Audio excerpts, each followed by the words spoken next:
ओम नमः शिवाय, ओम नमः शिवाय, हर हर भोले नमः शिवाय, ओम नमः शिवाय, ओम नमः शिवाय, ओम नमः शिवाय, ओम नमः शिवाय, शंकर भोले नमः शिवाय, ओम नमः शिवाय,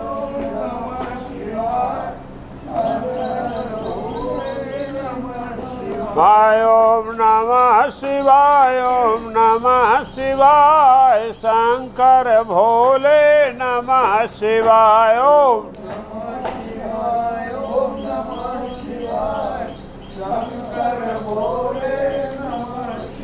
ओम नमः शिवाय, ओम नमः शिवाय, बम बम भोले नमः शिवाय, ओम नमः शिवाय, ओम नमः शिवाय, बम बम भोले नमः शिवाय, ओम नमः शिवाय, ओम नमः शिवाय, बम बम भोले नमः शिवाय, ओम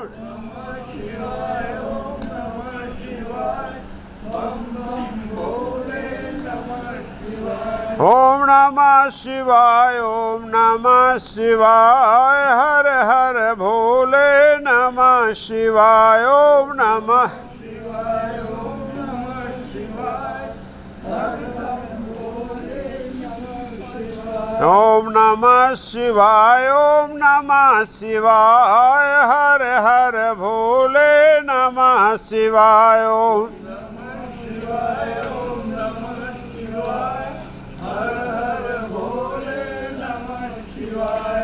बोलो सच्चे दरबार की जय, श्री रामचंद्र भगवान की जय, सीता मैया की जय, शंकर भगवान की जय, पार्वती मैया की जय, गणेश भगवान की जय, पवन सुत हनुमान की जय, सियावर रामचंद्र की जय, उमापति महादेव की जय, वृंदावन कृष्णदास जी की जय, बोलो सब संतन की जय, जय सीताराम।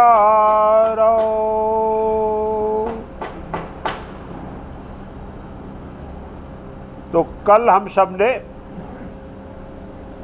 रामचरितमानस कथा में श्रवण किया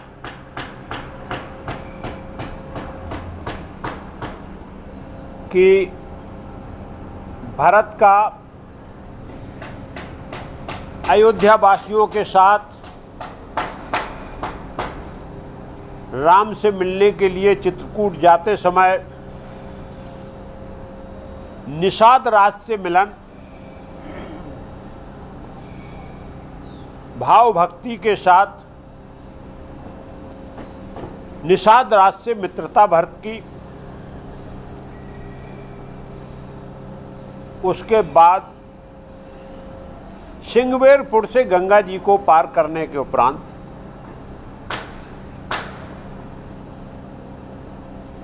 भरत पूरी प्रजा के साथ प्रयागराज में त्रिवेणी में तीसरे पहर पहुंचते हैं।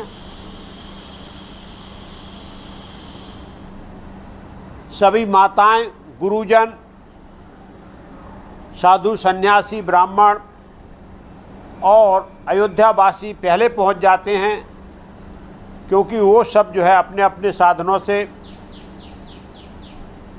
भरत जी जो है भगवान श्री राम का गुणगान करते हुए, उनका याद करते हुए वो तीसरे पहर जाके पहुंचते हैं।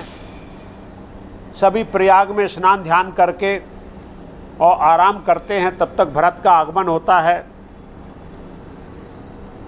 माताएं भरत को देखकर बड़ी दुखी होती हैं। माता कौशल्या भरत को समझाती हैं कि बेटा, लेकिन भरत ने वहाँ एक बहुत ही व्यापक बात कही। बोले, माता पैरों के छाले तो आपको दिखाई दे रहे हैं, लेकिन भगवान श्री राम के वियोग में जो हृदय में छाले पड़ गए हैं वो किसी को दिखाई नहीं देते, वो केवल भगवान श्री राम को ही दिखाई दे रहे हैं।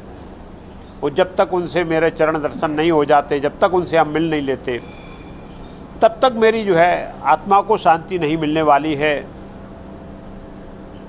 भरत जी ने भी प्रयाग में आनंद के साथ त्रिवेणी में स्नान किया। स्नान करने के बाद में गुरु ने जिस प्रकार से तर्पण वगैरह बताया, क्योंकि पिताजी का अंतकाल हुआ था, तो महाराजा दशरथ को जो है ना, स्वर्गीय महाराजा दशरथ को पानी इत्यादि दिया वहाँ पर संगम में। और उसके बाद उन्होंने एकांत में जाके, दशरथ जी का निधन हुआ था ने? हाँ, हो गया ना, तभी तो ये जा रहे हैं मिलने के लिए। नहीं, रामचंद्र जी को ये बात मालूम नहीं थी? नहीं मालूम है, इनके जाने के बाद मालूम चलेगा। रामचंद्र जी को नहीं मालूम है कहता, क्योंकि वो उस समय वो तो इतने दूर थे कि संवेद वाहक भी जो है संवेद लेके जाए तो भी नहीं, लेकिन उनको ये अंतः आत्मा में कुछ भ्यास गया था, जो वो त्रिकालदर्शी थे उसके हिसाब से उन्हें एहसास था। वो आएगा इसमें, आपको वो बताते हैं उनको कैसे मालूम चला, वो अभी आज ही कथानक है वो। तो इस प्रकार से उन्होंने वहां त्रिवेणी को जो है याद किया, और वो एकांत में इसलिए गए, जब हम कोई स्वभाव से हट के काम करते हैं तो हम कहीं एकांत देखते हैं। कोई भी कर्म हो जो स्वभाव से हटके, ऐसे ही भरत को लग रहा है कि जीवन में हमने किसी से कुछ मांगा नहीं है, हम क्षत्रिय हैं, रघुवंशी हैं, रघुवंशी का काम केवल देना होता है। वहाँ त्रिवेणी से उन्होंने बोला कि हे तीर्थराज त्रिवेणी, मैं आज आपसे भीख मांगने जा रहा हूँ, और मेरे को आप भीख में जरूर कुछ न कुछ अवश्य देंगे, क्योंकि मैंने आज तक जीवन में किसी से नहीं मांगा है। पहली बार मैं जो है आपसे मांग रहा हूं, क्योंकि मैं आपत्ति का मारा हूं, मेरे ऊपर बहुत बड़ी आफत आई हुई है, और वो आफत में आया हुआ आदमी कुछ भी करता है, फिर वो अपने नियम धर्म क्रम भूल जाता है। इसलिए अब मैंने जो है रघुवंश का जो आन बान शान थी कि जो उनका काम केवल देना था, भीख मांगना नहीं था, आज मैं आपसे भीख मांगने आया हूं। वहाँ जो है त्रिवेणी ने जो बात कल बताई थी हमने को, उन्होंने बोला कि आपको जो है क्या चाहिए। तुलसीदास जी ने बड़ा सुंदर यहाँ लिखा है कि हमारे पास जो है अर्थ है, धर्म है, काम है और मोक्ष है, और तीर्थ का फल भी यही होता है। हम यदि तीर्थ में जाते हैं तो हमें धर्म, अर्थ, काम और मोक्ष की प्राप्ति होती है। और आप भी बोले हमारे पास भरा पड़ा है, आप जो चाहिए। भरत जी यहाँ बोलते हैं क्या, क्योंकि ये साक्षात त्रिवेणी में माता सरस्वती का प्राकट हुआ है, क्योंकि गंगा यमुना प्राकट हैं, सरस्वती अंतर्भाव से प्राकट है, गुप्तगामी। हाँ, गुप्तगामी है, अंतर्भाव से उनका प्राकट है। तो वो जो है सरस्वती का प्राकट हुआ, और उन्होंने बोला कि भरत आप बोलो आपको क्या चाहिए, इस तीर्थ प्रयाग में सब कुछ भरा पड़ा हुआ है। तो भरत बोले अर्थ न धर्म न काम रुच, गत न चहूँ निर्वाण, जन्म जन्म रति राम पद, यह वरदानु न आनु। भरत जी बोले तीर्थराज त्रिवेणी जी, मेरे को ना अर्थ चाहिए, ना धर्म चाहिए, ना काम चाहिए, और ना गति चाहिए। मैं जो है वैकुंठ नहीं जाना चाहता हूँ। उन्होंने चारों का अर्थ बताया कि धर्म का निर्वहन करते करते पूरे परिवार से विरक्त होके मेरे बड़े भाई जो है, मैं सीता और लक्ष्मण के साथ धर्म का अनुपालन करते करते अपना राजमहल छोड़ के और वनवास में पड़े हुए, और हमारा जो हृदय है वो उस डाह के कारण छलनी हो गया। वही धर्म का निर्वहन किया है, और उसी धर्म का निर्वहन करते हुए मेरे पिताजी स्वर्गवास चले गए, तो हमारी धर्म चाहने की इच्छा तो खत्म हो गई। बोले अर्थ छोड़ के मैं आया हूं, मेरे को इतना बड़ा राज सिंहासन अयोध्या का चक्रवर्ती सम्राट महाराजा दशरथ द्वारा दिया गया था, लेकिन उस अर्थ में मेरे को कोई रुचि नहीं।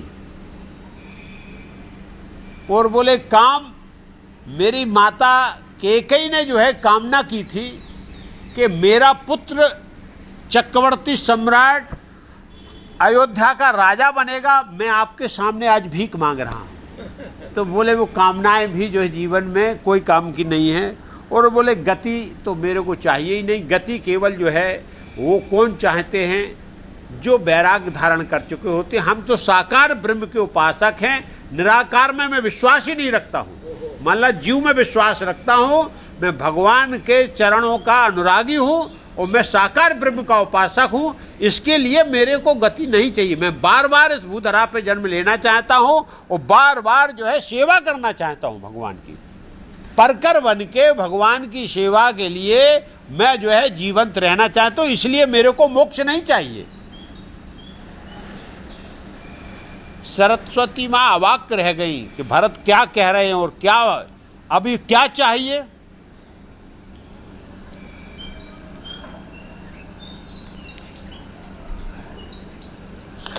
जन्म जन्म रति राम पद यह वरदान उनान। अब क्या बोला, केवल मेरे को जन्म जन्म मतलब जितने बार भी मैं इस भूधरा पे जन्म लूं, मेरे को केवल कुछ नहीं चाहिए, श्री प्रभु श्री राम के चरणों में प्रेम चाहिए। भगवान के प्रति मेरा प्रेम जो है विसर्जित नहीं होना चाहिए, केवल भगवान प्रभु श्री राम के चरणों में मेरे को रति चाहिए, प्रेम चाहिए, बस और वरदान कुछ नहीं चाहिए। सदा मेरा जो है प्रेम भगवान के चरणों में बना रहे। ये जो है प्रयागराज तीर्थराज से वो मांग रहे हैं कि आप इस प्रकार से मेरे को केवल एक ही वरदान दो कि हमको जो है कभी भगवान के से बिलग ना हो, भगवान के चरणों का दर्शन मिलता रहे और उसी में मेरी रति बनी रहे। यही केवल वरदान मेरे को दीजिए। तो यहाँ बोलते जानहु राम कुटिल कर मोही, लोग कहें गुरु साहब द्रोही। सीता राम चरण रति मोरी, अनुदिन बढ़ाएं अनुग्रह तोरी। बोल रहे कि एक और करो कि ये जो प्रीत है ये भी मेरे भगवान को मालूम नहीं चले कि मैं प्रीत करता हूं, क्योंकि मैं दिखाना नहीं चाहता हूं कि मैं आपका बहुत बड़ा स्वामी हूं, मैं बहुत बड़ा भक्त हूं। जीवन में ये तुलसीदास जी दर्शन दिख रहे हैं कि आप कितने बड़े भी भक्त हों, लेकिन ये मत दिखाओ कि हम भगवान पे एहसान कर रहे हैं कि हम भगवान की बहुत बड़ी भक्ति कर रहे। तो बोल रहे कि जो जानो राम कुटिल कर, मेरे आपको ये भी है राम को पता नहीं लगना चाहिए, वो भले मेरे को भक्त अपना द्रोही समझते रहें, लेकिन हमारे हृदय में सदा उनके लिए प्रीत बनी रहे। और बोले क्या हो, और हमारे गुरु हैं, हमारे स्वामी हैं, उनको भी समझने दो कि मैं गुरुद्रोही हूँ, स्वामी द्रोही हैं, लेकिन अंतरात्मा में कभी जो है भगवान के प्रति मेरी प्रीत खत्म नहीं होना चाहिए। हम किसी भी प्रकार का ऐसा दिखावा ना करें, ये बोल रहे। और क्या, और आपकी कृपा हो जाए मेरे ऊपर तो क्या हो जाएगा। सीता राम चरण रति मोरी, अनुदिन बढ़ाएं अनुग्रह तोरी। और जैसे ही प्रत्येक दिन जो है सीता और राम के चरणों में मेरा प्रेम बढ़ता जाए, जैसे ही मैं उनकी आराधना करूं, जैसे ही मैं उनका ध्यान करूं, ऐसे ही मेरी प्रीत ज़्यादा बढ़ती जाना चाहिए। हम कभी जो क्या होता है, खाना खाया, भूख लगी, एक तृप्ति हो जाती है, तो भक्त के अंदर अतृप्त भाव की यहाँ जो है गोस्वामी तुलसीदास जी कहते हैं कि हमको भक्ति में क्या होना चाहिए, तृप्ति नहीं होना चाहिए। हम हर समय तृप्त बने रहें, हर समय दिन दूनी रात चौगनी मेरा भगवान के प्रति जो है लगाव बढ़ता जाना चाहिए जब तक इस भूधरा पे जन्म है। तो इसलिए बोल रहे अनुदिन बढ़ाए अनुग्रह तोरे। इस प्रकार से आपका यदि कृपा हो जाए तो मेरे दिन रात जो है भगवान में प्रेम बढ़ता रहे, यही केवल मैं आपसे मांग रहा हूं। तात भरत तुम सब विद साधु, राम चरण अनुराग अगाधु। अब जो है त्रिवेणी जी ने बोल दिया। क्या बोल दिया? अरे आप क्या कह रहे हो? तात भरत तुम सब विध साधु। साधु भरत, पुत्र भरत, आप सब प्रकार से साधु हो, सब प्रकार से साधु हो। साधु कैसा होता है? एक तो वस्त्रों से आदमी साधु बन जाता है। आपने गेरुआ वस्त्र धारण कर लिए, लोग वाग आपको साधु समझने लगेंगे। एक आपने जो है जटाजूट रखा लिए, आपने मुखमंडल वैसा बना लिया, लोग वाग साधु समझने लगेंगे। और हाँ, कबीर ने कहा ना, साधु ऐसा चाहिए जैसा सूप सिखाए, सार सार तो उड़ाए। ये साधु के ज्ञान की बात है। यहाँ जो है दूसरी बात कह रहे तुलसीदास जी, साधु कौन है ये बताने वो जा रहे हैं कि आप जो है सभ्विद साधु हो। कैसे हो? तो इसमें साधुओं का प्रकार जैसे रहता है, कोई अपने जो है पहनावे से साधु हो जाता है, और कोई क्या शरीर से साधु बन जाता है, दिखाई देता कि साधु है, और कोई कोई स्वभाव से साधु होता है। स्वभाव से उत्तम कोटि का कौन है? जो स्वभाव से साधु है। तो इसमें क्या होता है, साधु बनने के लिए हमको क्या तन चाहिए, मन चाहिए और वचन चाहिए। हमारे स्वभाव में क्या होगा? आपका तन भी साधुमय हो, मन भी साधुमय हो, और जो वाणी हो वो भी साधुमय हो, आप तब साधु हैं। तो लेकिन वो क्या है, यहाँ त्रिवेणी माता बोल रही भरत को कि आप तीनों प्रकार से साधु हो। आपका तन भी साधु में रमा, साधुत्व है, मन भी साधुत्व है, और आपकी वाणी भी, जिससे आप कृपा दृष्टि से जो बोल रहे हो, जिस प्रकार से आप बोल रहे हो कि मैं आपसे भीख मांग रहा हूँ। आप इतने बड़े भक्त हैं, इतने बड़े साधु हैं कि आप उस बात को मेरे से वरदान मांग रहे हो, और वो भी क्या बोल रहा है? भीख मांग रहा हूँ। आप चक्रवर्ती सम्राट के राजपुत्र होते हुए भी आप तो इस बात से आप सभ्य से साधु हैं। लेकिन आगे बोले और क्या, साधु का उन्होंने लक्षण बता दिया। साधु कौन होता है? साधु क्यों हो आप? राम चरण अनुराग अदगाधु। आप क्यों साधु हैं? क्योंकि आपकी प्रीति प्रभु राम के चरणों में अगाधु है, जिसका जो है कोई वर्णन किया नहीं जा सकता। जिसकी था अगाधु मतलब जिसकी थाह नहीं ली जा सकती कि कितनी गहराई तक जो प्रीत है, जो प्रेम है, उसकी कोई थाह नहीं है, कोई मापदंड नहीं है आपके पास। आपकी राम के चरणों में जो है प्रीत है, आपकी प्रीत वो भी ऐसी है जिसका कोई थाह नहीं, मतलब परम जो है आप प्रीति रखते हैं। इसके लिए आप साधु हो। जीवन में यहाँ दर्शन यही है कि जो है हम जो है केवल मन से यदि साधु हो जाएं, मन हमारा भगवान के चरणों में लग जाए, हम कर्म जो है भगवान ने जिस कर्म के लिए मेरे को रखा, हम शरीर से कर्म करते रहें, लेकिन मन यदि हमारा भगवान के चरणों में लगा हुआ है तो हम सबसे बड़े साधु हैं। मतलब साधु के लिए यहाँ तुलसीदास जी ये बोल रहे हैं कि भाई साधु होना जो है घर छोड़ना नहीं है, वैराग्य धारण करना नहीं है।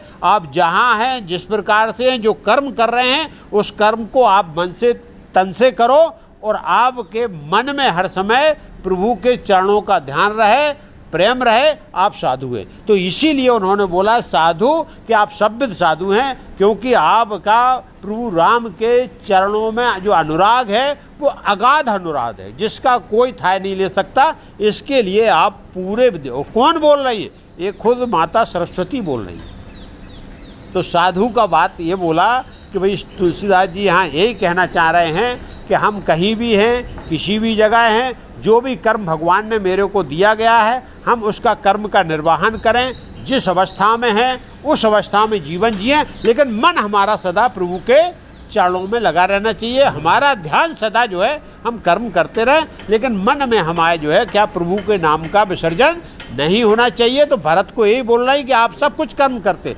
लेकिन आपकी जो है प्रभु के चरणों में रति ऐसी है जिसकी थाह नहीं है। मतलब मन से आप बिल्कुल जो है समर्पित हैं। इसके लिए आपको ये सब बातें जो है आप तो पाए हुए हैं, तो आपके लिए जो है ये कोई चीज़ दुर्लभ नहीं है। और क्या बोला उन्होंने कि भरत आप जानते हो कि किसके पुत्र हो? चक्रवर्ती सम्राट महाराजा दशरथ के पुत्र हो, जो आन बान शान के लिए उन्होंने जीवन जिया, जो धर्म धुरंधर थे, देवता भी उनकी पूजा करते, उनके तुम पुत्र हो। और तुम्हारे बड़े भाई कौन है? प्रभु श्री राम है, रघुनाथ जी बड़े भाई है।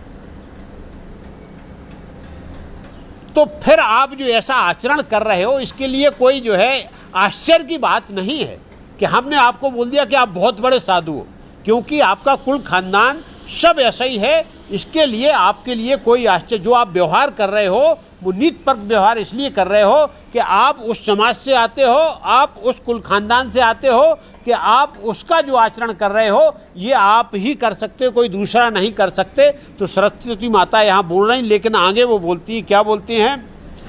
बाद ग्लानि करो मन माही, तुम सम राम है कोई प्रिय नाही। एक बात और भरत, आपके मन में एक गिलानी है, जो आप प्रारंभ से लेके आपकी बातों में वो बात झलक रही है। आप जो बात कहना चाहते हो कि आप जो है ये गिलानी को निकाल दो, जो आपके अंदर क्षोभ भरा हुआ है कि ये सब घटनाक्रम घटित हुआ है। भगवान आपके बड़े भाई जो है वो सीता माता और लक्ष्मण जी जो है बन गए हैं, इसमें आपका कोई कारण है? कोई कारण नहीं। ये आप क्या है, आपके अंदर जो ये ग्लानि हृदय में है, इसको आप निकाल दो। भगवान राम सबसे ज़्यादा आपको प्रेम करते हैं। भगवान राम जो हैं वो सबसे ज़्यादा आपको प्रेम करते हैं। इसके लिए आपको ये सोच संकोच नहीं रखना चाहिए कि भगवान राम से की आपकी दूरी बढ़ गई। भरत को ये चिंता है कि ऐसा ना हो कि जो घटनाक्रम घटा है और भक्त को भगवान जो है कहीं ऐसा ना कर दें कि छोड़ दें। इसलिए बार बार जहाँ भी वरदान मांग रहे हैं, जहाँ भी वो भक्ति का वो कर रहे हैं, वहाँ यही चाह रहे कि भगवान से हमारी जो है दूरी ना हो जाए, क्योंकि भगवान ने अयोध्या त्याग दी है, लेकिन दूरी मेरी और भगवान के बीच में नहीं होना चाहिए। इसके लिए वो बार बार इस बात को बोल रहे। तो उन्होंने बोला, नहीं भरत, आप इस सोच को त्यागो, क्योंकि भगवान राम सबसे ज़्यादा आपको प्रेम करते, इससे अधिक किसी को प्रेम नहीं करते हैं। अब आगे बोले हैं, सुनत राम गुण ग्राम सुहाए, भरद्वाज मुन बर पहे आए, दंड प्रणाम करत मुनि देखे, मूरति मंत भाग्य जिन लेखे। अब यहाँ क्या हो गया, कार्यक्रम हुआ, सब लोगों ने त्रिवेणी में स्नान किया, जिसको जो अपना संध्या बंदन पूजा पाठ जो करना था वो पूजा पाठ किया, अपने पुरखों का तर्पण किया। ये जहाँ भी हम किसी भी तीर्थ स्थान में जहाँ भी जाते हैं, जहाँ भी स्नान करते हैं, वहाँ जरूर एक अंजलि भर के कम से कम जल जो है अपने पुरखों को तर्पण करना चाहिए। हम स्नान ध्यान करते हैं तब भी जो है, यदि हम नदी कुआं में कहीं स्नान कर रहे हैं तो 2 अंजलि भर के पानी अपने पुरखों को भी डाल दें, जिससे उनकी आत्मा को संतुष्ट हो जाए। यहाँ तुलसीदास जी ने बोला कि जो लोग गए थे त्रिवेणी में स्नान किया और फिर उन्होंने आनंद के साथ जो है अपने पूर्वजों को जैसा जैसा करना चाहिए जल जो है वो उनको तर्पण किया। इस प्रकार से सब होने के बाद अब भरत ने बोला कि अब शाम होने जा रही है, तो अपन क्या करते हैं यहाँ, क्योंकि शांति कहाँ मिलती है? केवल जीवन में यदि हमको शांति चाहिए तो हमें संतों का सानिध्य चाहिए। संत के अलावा जीवन में मानसिक शांति कहीं नहीं मिल सकती। संत स्वभाव में आप जाओगे आपको शांति मिलेगी। बकाया आप जगत के प्रपंच में बसोगे शांति नहीं मिलेगी, आप प्रेम में फंसोगे शांति नहीं मिलेगी। शांति केवल कहाँ मिलेगी? जहाँ संत हो, जहाँ सन्यासी हो, जहाँ बैरागी हो, जो पूरे जगत के प्रपंच से दूर है, वहाँ आपको शांति मिलेगी। तो अब यहाँ भरद्वाज मुनि का जब आश्रम मालूम चल गया तो भरत ने पूरी जो है फौज फांटे के साथ और आश्रम में प्रवेश कर दिया। और जैसे ही भरद्वाज मुनि को मालूम चला कि भरत जो है माताओं के साथ और गुरु वशिष्ठ और वामदेव जी और पूरी जो है प्रजा के साथ आ रहे हैं, वैसे ही भरद्वाज मुनि आए हैं। और भरद्वाज मुनि को देखा तो भरत ने दंडवत प्रणाम किया, जाके सीधा जो है भरत और शत्रुघ्न उनके चरणों में लेट गए। और गुरु ने तुरंत उनको जो है भरद्वाज मुनि ने उठाया और अपनी छाती से लगा लिया। अब छाती से लगा लिया है और लगाने के बाद वो जो है आश्रम में लेके गए, सबको सुंदर आसन दिया, सभा का आयोजन हो गया, जो भी स्वागत सत्कार था सबका प्रारंभ हो गया। नमस्कार। यहाँ भरद्वाज मुनि देख रहे हैं कि भरत जो है अपना सर नीचे किए हुए हैं और वो मुनि का दंडोत प्रणाम किया, क्षण स्पर्श किया, लेकिन वो मुंह नहीं दिखा रहे अपना। तो भरद्वाज मुनि बड़े संकुचित हो गए कि आखिरकार भरत ऐसी कौन सी ग्लानि में, ऐसे कौन से दुख में, क्योंकि वो तो भगवान से मिलने जा रहे हैं लेकिन सामने उठ के एक बात नहीं कर रहे। अब भरत क्या सोच रहे हैं कि आज यदि जो है हमारे भरद्वाज मुनि पूछेंगे कि आप वन में भगवान से मिलने जा रहे हो, भगवान यहाँ गए थे और उनको पूरी व्यथा मालूम है, तो मैं कैसे ये बात बताऊंगा कि मेरी माता ने ही मेरे भाई के लिए वनवास मांगा और मेरे लिए राज मांगा है, और उस पूरे घटनाक्रम का केवल मैं ही कारण हूँ, क्योंकि मेरे लिए राज मांगा, क्योंकि स्वार्थ मेरा है, मैं राजा बनना चाहता हूँ। अब ये बात भले मेरा हृदय जान रहा है कि मेरा कोई स्वार्थ नहीं, लेकिन दुनिया को तो ये दिखाई देता है कि जिस प्रकार से माँ यदि जो है राजा बनाना चाहती है पुत्र को, तो पुत्र भी राजा बनना चाहता। तो इस संकोच में भरत जो है, वहाँ जो है भरद्वाज मुनि ने बड़ा विवेकपूर्ण बोले, भरत आप इस संकोच को त्याग दो, ये संकोच करने की आपको जरूरत नहीं है। आप जैसा जो है इस भूधरा पे दूसरा भाई प्रकट नहीं हुआ है, दूसरे भाई ने जन्म नहीं लिया है। आप जो है राम के भाई हो, आप अवतार पुरुष हो, क्योंकि आपके दर्शन मात्र से मैं आज जो है भरद्वाज मुनि बोलता हूँ कि जिस समय प्रभु श्री राम हमारे जो है आश्रम में आए थे, तो मैंने जितनी तपस्याएं की थी, जितना जप यज्ञ तप किया था, उन सब का फल मैंने भगवान प्रभु श्री राम के दर्शन पाके मेरे को प्राप्त हो गया था। और आज जो आपके दर्शन मैंने पाए हैं, जो आप, मैं भरत को जिस हिसाब से देख रहा हूँ, जिस साधु के रूप में देख रहा हूँ, जो भगवान की भक्ति आपके अंदर है, तो आज भगवान राम के दर्शन का जो फल था, अब आपके दर्शन से वो महाफल मिल गया, मतलब फल का फल मिल गया। भगवान के दर्शन से जैसे तपस्या करने के बाद जो फल प्राप्त होता है, ऐसे प्रभु राम के दर्शन करने से जो फल मेरे को प्राप्त हुआ था, उसका महाफल आज आपके दर्शन से प्राप्त हुआ है। ये जो है भरत आप हैं, आप ये ग्लानि को त्याग दें, सोच को त्याग दें। ये आपको जो है, आप साधु हैं, आप जो है सन्यासी हैं, आप बैरागी हैं, आपके अंदर जो है लेस मात्र भी माया का कहीं प्रवेश नहीं है। और उसके बाद में तो इसके लिए जो है यहाँ जो है भरद्वाज मुनि नाना प्रकार से उनको बोलते हैं कि भाई आप जो है ये त्यागो। अब क्या होता देखो, मुझे एक वाक्य याद आ गया। हाँ, रामचंद्र जी का, हाँ, वह धन्य धन्य वह धन्य लाल की माई, जिस जननी ने है जना भरत सब भाई तुलसी रामायण में। हाँ हाँ, बना वो रामायण में तो नहीं है, लेकिन बोला गया है, वो है उसमें चौपाई में दूसरे तरीके से आता है। अभी ये यहाँ बोले कि तुम गिलानि जिए जान करहूँ, समझो मात करतूत, तात के कई दोष नहीं, गई गिरा, हाँ किधर गया, हाँ गई गिरा मती। फिर अब ये क्या बोले कि भरत आप अब मन से गिलानी को त्याग दो, मैंने सब कुछ जान लिया है, मैंने सब कुछ जान लिया, इसमें आपकी माता कैकेयी का भी कोई दोष नहीं है। ये सब प्रभु की माया थी, ये देवताओं की प्रार्थना थी, देवताओं की तपस्या थी, उसकी वजह से सरस्वती माँ ने आके तुम्हारी जो है दासी मंथरा और उसके बाद तुम्हारी माँ की मति को जो है भ्रमित कर दिया और इस घटना का उनको कारण बना दिया। इसके लिए आपको इस प्रकार से जो है बिल्कुल ही किसी भी प्रकार से आपको शोक करने की जरूरत नहीं है और आपको ग्लानि करने की जरूरत नहीं है।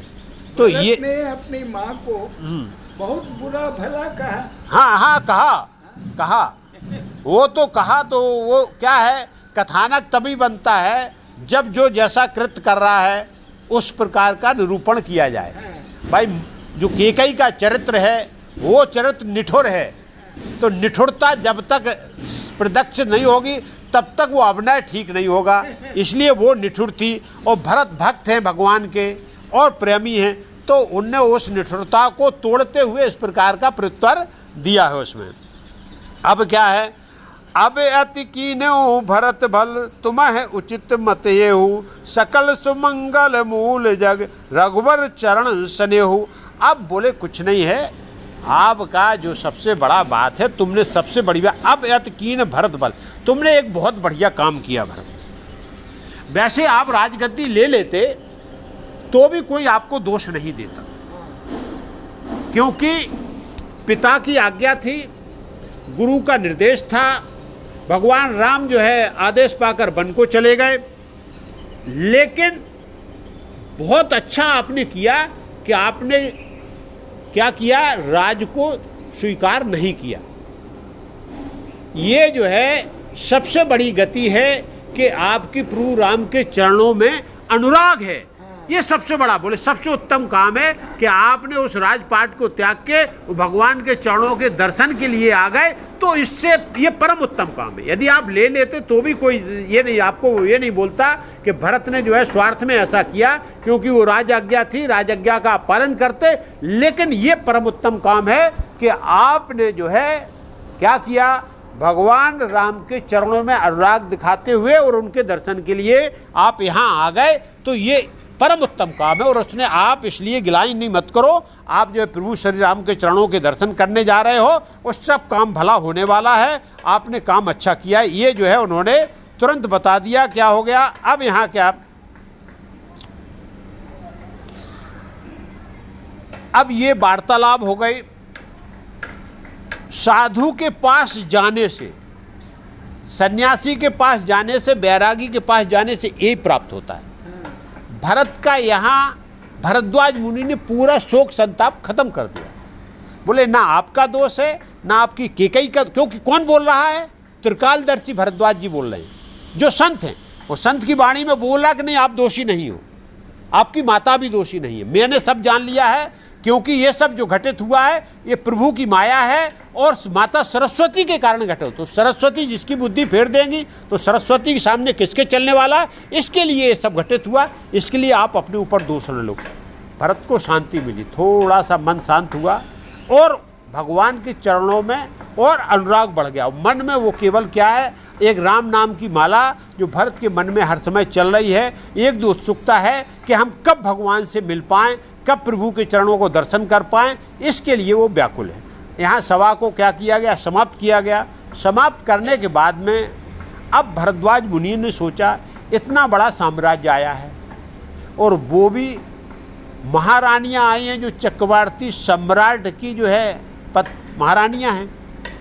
उसके बाद गुरु वशिष्ठ आए हुए हैं, गुरु वामदेव आए हुए हैं, और उसके बाद जो है ये राजकुमार लोग हैं। और भरद्वाज मुनि के आश्रम में क्या है, यहाँ तो साधु सन्यासी रहते हैं। अब साधु सन्यासी कितनी व्यवस्था कर सकते हैं, लेकिन वहाँ उन्होंने जो है अपना तपबल दिखाया। और तपबल से उन्होंने माँ भगवती को याद किया, तो माँ भगवती ने तुरंत तो रिद्धि सिद्धि को प्रकट कर दी। भरद्वाज मुनि सबसे बड़े माँ भगवती के जो है उपासक थे। वो अलग कथा है, हम पहले बता चुके हैं कि भरद्वाज मुनि का भी जो है कहाँ, ये बृहस्पति भगवान के जो है, बृहस्पति देव जो देवताओं के गुरु, उनके पुत्र हैं। और भरद्वाज मुनि के जो पुत्र हैं वो जो है अपना क्या नाम, ये द्रोणाचार्य जो है वो भरद्वाज मुनि के पुत्र हैं। तो इस प्रकार की परंपरा है। वो बहुत, तो उन्होंने तुरंत जो है माँ भगवती की कृपा से भरद्वाज मुनि के आश्रम में रिद्धि सिद्धि प्राकट हो गई। और उन्होंने बोला गुरु जी आज्ञा बताओ। उन्होंने रिद्धि सिद्धि से प्रार्थना की। बोले देवियों, ये जो आप देख रही हो चक्रवर्ती सम्राट की पूरी अयोध्यावासी आए हुए हैं, और ये सब क्या है कि भगवान राम के वियोग में शोकाकुल है। लेकिन साधु का काम क्या है, जो शोक में आए तो उसको आनंद में डुबो देना। अब ये सब शोकाकुल हैं, थके थे, पैदल चले आ रहे हैं, परेशान होके आए हैं और भगवान राम के दर्शन करने के लिए जा रहे। हमारे आश्रम में ऐसी व्यवस्था हो जाए कि एक बार ये भगवान राम को ही भूल जाए। रिद्धि सिद्धि का चमत्कार, रिद्धि सिद्धि प्रगाट हो गई और वहां वो वैभव स्थापित कर दिया जो इंद्र के यहाँ भी नहीं था, जो देवलोक में जो वैभव नहीं था वो भरद्वाज मुनि के उसमें आश्रम में प्राकट हो गया। प्राकट होने के बाद में भरद्वाज मुनि ने भरत से बोला, सब पूरे समाज से भरत मिले, उस सबको व्यवस्था जहाँ जो थी, सब वैभव, सब खाना जो चाहिए था वो केवल इच्छा से प्रकट हो रहा था, सब लोगों आनंद से खाया। अब यहाँ जो है सब आनंद से पूरी जितने भी लोग आए थे यथा स्थान सब जो है अपनी जो है श्रम को भुला के थकान को दूर की और सब सो गए।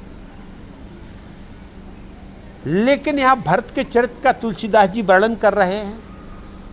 भरत ने भरद्वाज मुनि के जो है वैभव को देखा, तप को देखा, लेकिन भरत का शोक शांत नहीं हुआ। भरत ने उस वैभव को क्षण मात्र छुआ भी नहीं। वो रात्रि भर जागृत करते हुए भगवान राम का जप करते रहे, उन्होंने उस वैभव को छुआ भी नहीं। यहाँ तुलसीदास जी ने बड़े ही सुंदर तरीके से इसको लिखा हुआ है। क्या है, भरत जी को क्या कैसे दिख रहा है, जो वैभव है उसको कैसे दिखा है। संपत्ति चक भरत चक मुन आयस खिलवार, तेहि निस आश्रम पिंजरा राखे भाव अनुसार। ये बोले क्या, भरत जी को जो संपत्ति है वो संपत्ति कैसी दिखाई दी, चकई, और भरत हैं चकवा के समान। चकई और चकवा ये एक दूसरे को देखे बगैर एक साथ रह नहीं सकते, लेकिन उन्होंने संपत्ति को क्या माना, चकई माना और चकवा। और इनको क्या हो गया, चकई और चकवा जब स्वतंत्र रहते हैं तब तो वो आनंद विहार में रहते हैं, और उन्होंने जो है ये जो पूरा जो प्रभाव दिखाई दे रहा है ये जो है भरद्वाज मुनि के जो है खेल जो उन्होंने तब्बल दिखाया है, इसका पूरा प्रपंच माना और इसको मान लिया पिंजड़ा के। चकई और चकवे को एक पिंजड़े में दोनों को बंद कर दिया। संपत्ति सामने है, चकवा मुंह फूड़ के बैठा हुआ है। भरत चकवा हैं क्योंकि वो समझ है क्योंकि इस समय हम जो है ये संपत्ति के पूरे पिंजड़े में बंद हैं। ये पिंजड़ा है संपत्ति का, यदि इसमें हम बंद हो जाएंगे तो फिर हमको अब जो है इसमें आनंद की अनुभूति नहीं है, क्योंकि ये संपत्ति जो है, ये चकवी जो सामने दिखाई दे रही है, ये हमारे लिए जो है रोग है। क्योंकि हमारा तो कहाँ है ध्येय और सिद्धांत, कहाँ है भगवान श्री राम के चरणों में। तो पूरी रात निकल गया, लेकिन जिस प्रकार से चकवा चकई को यदि एक पिंजड़े में बंद कर दिया जाए तो चकवा चकवी की तरफ देखता नहीं है, इसी प्रकार से भरत उस संपत्ति का जो वैभव देख के, लेकिन उन्होंने संपत्ति को छुआ भी नहीं। और यहाँ क्या हो गया, जो भरत के साथ पूरी प्रजा गई थी वो मस्त सो गए। 4 बज रहे हैं, किसी को ना राम की चिंता है ना गुणगान की चिंता है।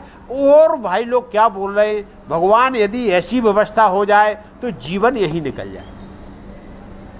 जो प्रजा थी वो जो है भरद्वाज मुनि की जो है चमत्कार में पूरी की पूरी विलीन हो गई, लेकिन भरत को कोई असर नहीं हुआ। ये व्यवस्था कौन, भरद्वाज मुनि जो है ऑब्जर्व कर रहे थे, ये देख रहे थे, भरत की गति को देख रहे थे, और उन्होंने देखा कि भरत के पास इस वैभव का कोई असर नहीं हुआ। भरत जिस उसमें है, जिस ध्यान में है, जिस तंत्रा में है, इनके चेहरे पर कोई बदलाव नहीं, केवल भगवान के चरणों में इनकी रति है। तो इस प्रकार से भरत ने वहाँ जो है सवेरे सबको बोले भाई सवेरा हो गया है, अब अपने को भगवान के दर्शन के लिए चलना है और इस चमत्कार से बाहर निकलो। तो यहाँ जो है भरद्वाज मुनि चकित रह गए भरत की भक्ति को देख के कि ऐसे भी भक्त हैं कि दुनिया का वैभव सामने आ जाए लेकिन वो अपने भक्ति से टिकते नहीं। यहाँ तुलसीदास जी का कहना यही है कि किसी भी प्रकार का चमत्कार, किसी भी प्रकार का वैभव किसी भी प्रकार का कोई उत्पन्न हो जाए, लेकिन यदि हम भक्ति में लगे हुए हैं तो हमारा लक्ष्य केवल भगवान की भक्ति है। उस चमत्कार में मेरे को डिग नहीं जाना चाहिए कि आज मेरा व्रत है और अच्छा कुछ खाने को मिल गया तो हमने व्रत छोड़ दिया, बोले खा लो आज तो खाना, कल से फिर रहेंगे। तो इस प्रकार का जीवन में नहीं होना चाहिए। यदि हम संकल्प लक्ष्य लेके चले हैं तो भगवान की भक्ति में यदि हम डूबे हैं तो भगवान की भक्ति में डूबे रहना चाहिए और किसी भी चमत्कार से हमको प्रभावित नहीं होना चाहिए। यहाँ भरद्वाज मुनि ने एक परीक्षा ली और इस प्रकार का चमत्कार दिखा गए, लेकिन भरद्वाज मुनि का चमत्कार महाराजा राजकुमार दशरथ भरत के ऊपर बिल्कुल प्रभावहीन रहा। इसके लिए वो जय जयकार करने लगे और यहाँ सभी देवताओं ने भरत की जय जयकार किया और पुष्पों की वर्षा किया। जय हो भरत जैसा जो है ना भाई हुआ है ना होगा। राम सखा कर दीने लागू, चलत दे धर जनु अनुरागू। राम बास थल बिटप बिलोके, उर अनुराग रहत नहीं रोके। अब यहाँ से क्या है, उन्होंने मुनि जी को दंडवत प्रणाम किया। उसके बाद में वहाँ जो रास्ता वगैरह को जानते थे तो वहाँ से सेवक गणों को साथ में लिया और साथ में लेके आनंद के साथ पूरे उसको भगवान जिस जिस रास्ते से गए थे, जहाँ जहाँ भगवान ने विश्राम किया था, उन जगहों को प्रणाम करते हुए भरत जो है अभी आगे बढ़ते जा रहे हैं। और क्या हो रहा है कि देवता जो है ऊपर से पुष्पों की वर्षा कर रहे हैं। भरत के इस अनुराग को देख के, इस मंगल में उसको देख के देवता जो है फूलों की वर्षा कर रही है। अब आप क्या हो गए कि जो है जब देवताओं ने देखा कि भरत में इतना बड़ी शक्ति है कि इनको कोई भी माया जो है इनको भगवान की भक्ति से नहीं हटा सकती है और जो भक्ति बढ़ती जाती है, तो उन्होंने क्या किया, देख दशा सुर बरसें फूला, भई मृदु महि मंगल मूला। अब धरती माँ ने देखा कि इतना बड़ा भक्त और हम जो है उपाय हैं, पैर में कोई चप्पल नहीं है, उपाने पाए जा रहा है। तो धरती ने पहला ही स्वभाव क्या किया, भरत के जैसे ही पग धरती पे पड़ते थे धरती फूल समान हो गई, बिल्कुल कोमल। धरती बिल्कुल कोमल हो गई, रास्ता जैसे मंगल में मूल हो गया, जैसे किसी ने पुष्पों का बक्सा बिछा के और अपने आप रास्ता बनाता जाता है, इस प्रकार का जो है। और देवता लोग ऊपर से क्या करने लगे, फूलों की वर्षा करने लगे। और यहाँ तुलसीदास जी बोलते हैं कि जब भगवान राम जा रहे थे तब भी पूरी प्रकृति ने उनके वनगमन में साथ दिया था, लेकिन ऐसा वैभव स्थापित नहीं हुआ था जैसा वैभव भरत के समय पृथ्वी जितना जो है उपग्रह दिखा रही है, जितना उपकार कर रही है, वो भरत के समय जो हो रहा वो भगवान प्रभु श्री राम के समय में नहीं हुआ था। यहाँ भगवान का एक वो बताया गया कि प्रभु श्री राम के ही जो है शक्ति अधीन ये पूरी प्रकृति है, ये सृष्टि उन्हीं के अधीन है। तो वो भक्त के लिए इतने अनुग्रहित हैं कि जो सुविधा मेरे को मिली उससे ज़्यादा मेरे भक्त को मिलना चाहिए। भगवान श्री राम का जो है प्रथम संकल्प है कि मेरा जो भक्त है उसको किसी भी प्रकार से कष्ट नहीं पहुंचना चाहिए। और भरत जैसे ही चले हैं तो यहाँ तो पृथ्वी का देख लिया कि फूल समाल कोमल हो गई, रास्ता मंगल मूल बन गया, सीधा जो है एकदम किसी भी प्रकार की कोई परेशानी नहीं। अब आगे क्या होता है,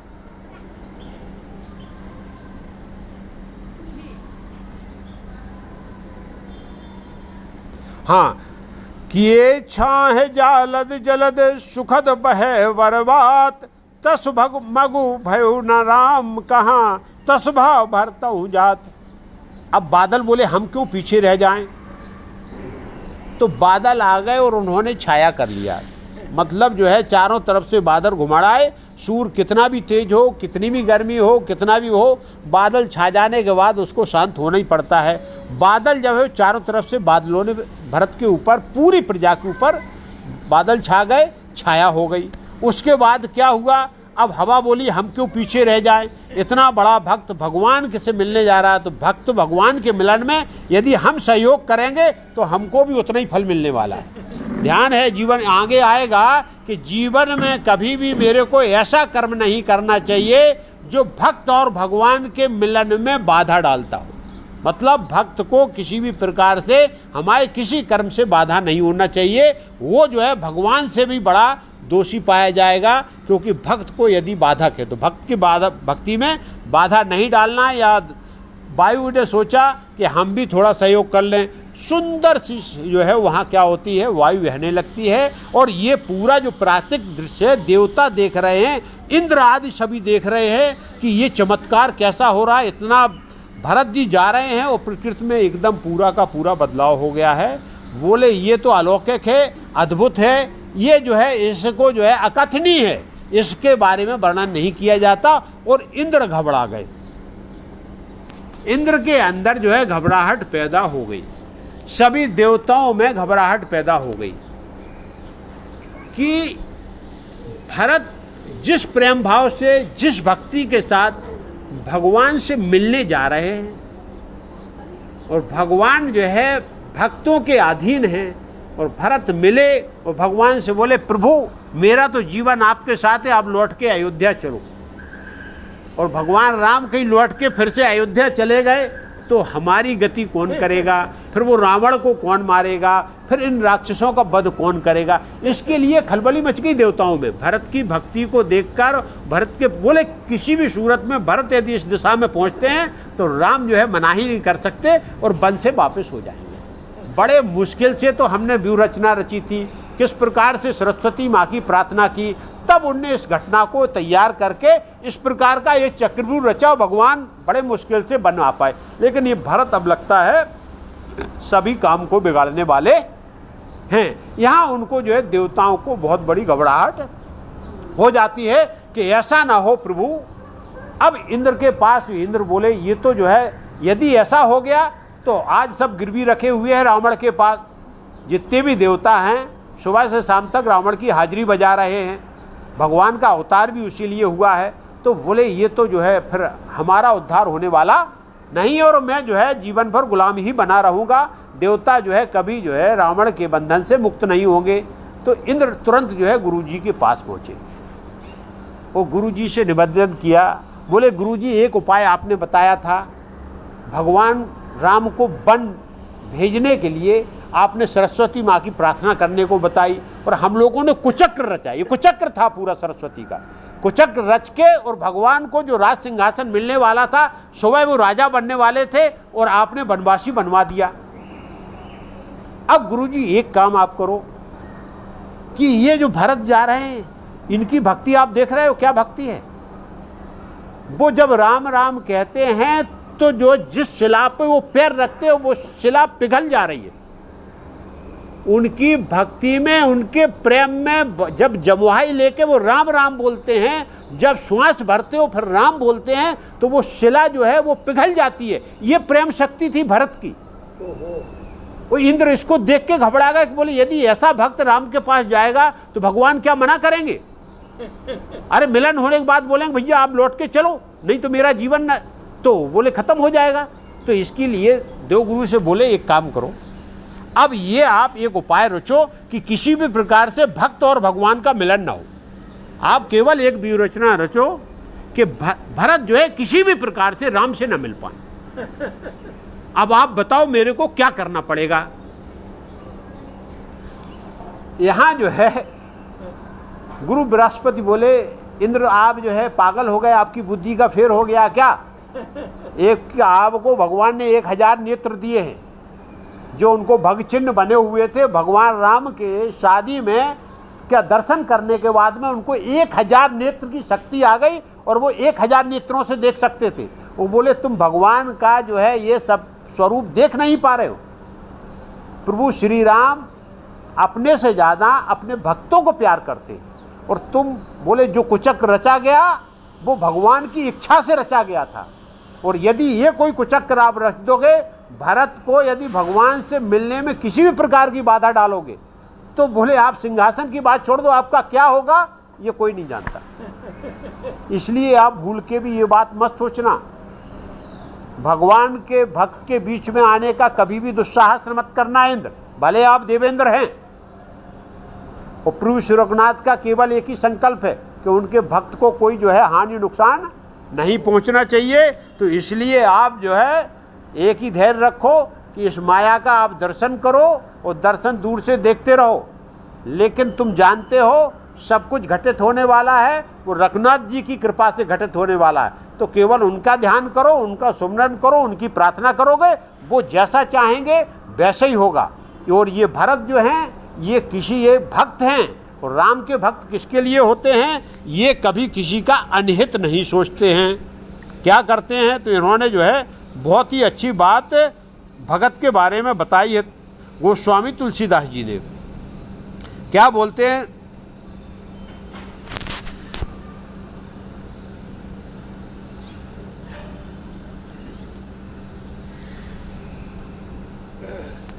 यहां बोलते हैं कि सुनो, इस प्रसंग को कल लेंगे, नहीं फिर बढ़ जाएगा वो। हाँ, बोलो सियावर रामचंद्र की जय, उमापति महादेव की जय, वृंदावन कृष्ण बलदाव जी की जय, बोलो सब संतन की जय जय सीताराम। क्योंकि ये और एक बात पड़ी थी, जब भरत सेना लेकर इधर आ गया, निकला, तो लक्ष्मण ने उसे दूर से देखा, वो आग